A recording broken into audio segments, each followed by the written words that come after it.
Good afternoon mga masarisada na mga pala mga wandering na yun makita mo nun sa may Murcia, no? Do so economic highway din siya. So trending naman din siya. So aton iniging kagtuan kag ano pang ginaulat yung mga master kagto na kamo diri kay madamo diri nga mga baligyan na naga-display subong te ano ba ginaulat ninyo?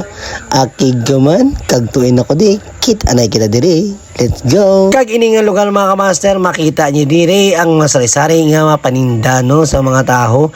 Kag syempre na, grabe, gini kag kanamit. Kag nami di mag-assess no, mga gabilagya no. So ari, bag-o na naman nga lalagawan natin dire sa Murcia. So kung magkadto ka mo sa DSB, malabyan yun ni sa shortcut. Lalakturan ini no sa Murcia no, going to Don Salvador Benedicto no. So mga kamaster, ini nga dalan, kanami isang view kag kanay isang place. So makita nyo diri katahom sang mga tanom diri no nga green gyud sa makita ninyo no.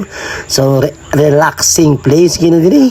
So ano pa ginaulat yung mga kamaster kag tuin nyo na diri kag tilawan ang ilang nga manamit nga sari-sari nga ginapastar nga mga pagkaon diri sa economic highway nga ginpatukod sang aton gobyerno. Te kilita na kita.